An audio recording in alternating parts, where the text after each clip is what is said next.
بعض لوگ اللہ کی رحمت سے خود ہی محروم ہوتے ہیں، چاہے جتنا بھی اللہ تعالیٰ کی رحمت برس رہی ہو، اللہ تعالیٰ کے انعامات ہو رہے ہوں، بعض لوگوں کو محرومی ہی ملتی ہے۔ جیسا کہ آپ لوگ جانتے ہیں یہ شب قدر کی رات ہے، اس میں 4 بندے ایسے ہیں جو شب قدر میں، لیلۃ القدر میں بھی اللہ کی رحمت سے محروم ہو جاتے ہیں۔ اللہ تعالیٰ اس شب قدر میں، لیلۃ القدر میں ان 4 لوگوں کی بخشش نہیں کرتے۔ تو لہذا سب سے پہلے آپ یہ بات اچھی طرح ذہن میں بٹھا لیں، اگر وہ 4 لوگوں میں سے کوئی بندہ ہے اس کے اندر یہ عیوب پائے جاتے ہیں تو ابھی سے توبہ کر لے۔ یہ نہ ہو کہ شب قدر کی رحمت چلی جائے اور وہ بندہ اس رحمت سے محروم رہے۔ خود اندازہ لگائیں، جتنے بھی مہینے ہیں ان میں رمضان کا مہینہ پہلے نمبر پر، اور رمضان کے سارے دن، اس میں 3 عشرے ہیں، پہلا، دوسرا، تیسرا، آخری عشرہ بہت ہی مبارک۔ کیوں کہ اس میں شب قدر ہے، اعتکاف کرتے ہیں مسلمان، شب قدر کی تلاش کرتے ہیں،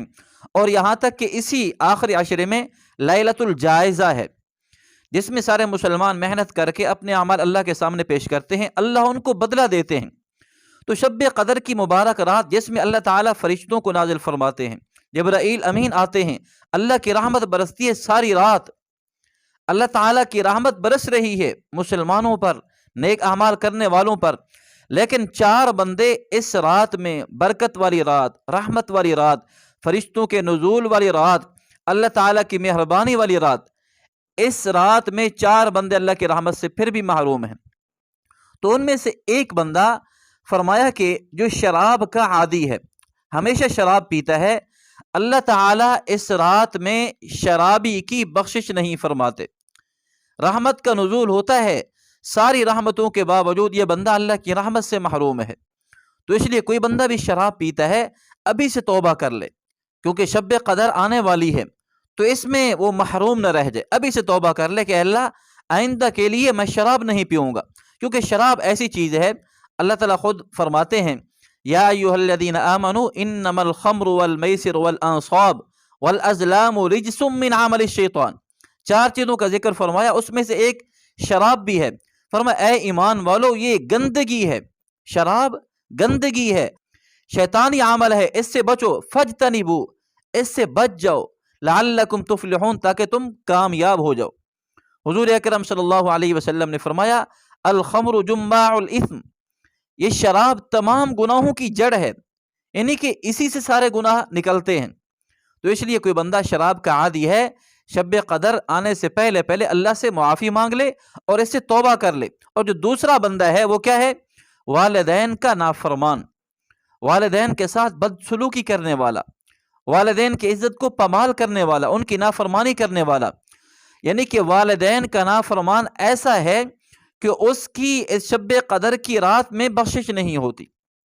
تو لہذا کوئی بندہ اگر والدین کو ستاتا ہے،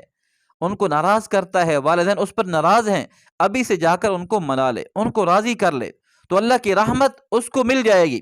اگر اس نے والدین کو ناراض کیا، والدین کا دل دکھایا، تو اللہ کی رحمت بارہا اترنے کے باوجود بھی والدین کے نافرمان کی بخشش نہیں ہوتی۔ تو اس لیے ایسے بندے کو ابھی توبہ کر لینی چاہیے، والدین کو راضی کر لینا چاہیے۔ اور جو تیسرا بندہ ہے صلہ رحمی نہ کرنے والا، کہ ایک بندہ ایسا ہے ہمیشہ اپنے رشتہ داروں سے توڑتا ہے، ہمیشہ جھگڑا، چھوٹی باتوں پر جھگڑا، اب یہ ایسا جھگڑا کئی سال تک اس کو لے کر جاتا ہے، دل میں مختلف قسم کی باتیں بٹھا لیں، مختلف قسم کے عیب بٹھا لیے، جھگڑے بٹھا لیے کہ میرا فلاں دشمن ہے، فلاں میرا خلاف ہے۔ تو وہ بندہ جو اپنے تعلق کو توڑتا ہو، رشتہ داری کو توڑتا ہو، حضور اکرم صلی اللہ علیہ وسلم نے فرمایا ایسا بندہ کہ لا يدخل الجنت قاطع، جو رشتہ داری کو توڑتا ہے، تعلق کو توڑتا ہے، وہ جنت میں داخل نہیں ہوگا۔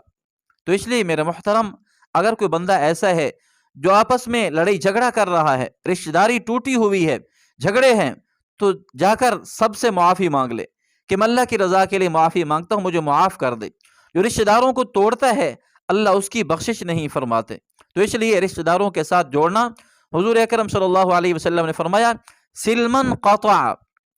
جو تمہارے ساتھ توڑے تم اس کے ساتھ جوڑو، واعف عمن ظلمک، جو تیرے اوپر ظلم کرے اس کو معاف کر دے۔ تو ایسا بندہ جو رشتہ داروں کے ساتھ توڑتا ہو، ان کو ناراض کرتا ہو، شب قدر کی رات ایسی مبارک رات ہے، ایسے بندے کی پھر بھی بخشش نہیں ہوتی۔ تو اس لیے معافی مانگ لی چاہیے اللہ تعالیٰ سے بھی اور لوگوں سے بھی، تاکہ ہماری اس رات میں بخشش ہو جائے۔ اور جو چوتھا بندہ ہے وہ ہے کسی مسلمان کا بغض، کینہ دل میں رکھنے والا، بغیر کسی وجہ کے دل میں کینہ رکھتا ہے، دل میں عیب رکھتا ہے، عداوت، دشمنی، ہر وقت کینہ، دل کی بھڑاس نکالنے کے لیے ہر وقت تیار ہے، تو کینے والا بندہ اس رات میں اس کی بخشش نہیں ہوتی۔ تو میں خلاصے کی بات عرض کروں، اللہ نے سارے مہینوں میں افضل مہینہ بنایا رمضان کو، اور اس رمضان میں ایسی رات بنائی جس کو شب قدر کہتے ہیں، سارے مہینے سے افضل ہے۔ مطلب یہ ہے کہ یہ شب قدر کی ایسی رات ہے جو ساری راتوں سے، سارے دنوں سے افضل رات ہے۔ جب ایک بندہ ایسا ہے کہ اس کی شب قدر میں بخشش نہیں ہوتی، باقی دنوں میں کیسے ہوگی؟ جب اللہ کی رحمت برس رہی ہے، اللہ تعالیٰ وعدہ فرما رہے ہیں تو میں بخشوں گا، معاف کروں گا، رحمت اتاروں گا، اللہ نے فرشتے بھیج دیے، جبرائیل امین آئے ہیں، فرشتوں کو ساتھ لے کر آئے ہیں، اللہ تعالیٰ سلامتی بھیج رہے ہیں، وہ فرشتے بندوں کو سلام کر رہے ہیں، ساری رات یہ سلسلہ چل رہا ہے۔ اگر ان 4 آدمیوں کی اس مبارک رات میں بخشش نہیں ہوگی تو پھر کون سی رات ہے، کون سا ایسا مبارک دن ہے جس میں وہ بخشش کرا پائیں گے؟ تو اس لیے ایسے عیوب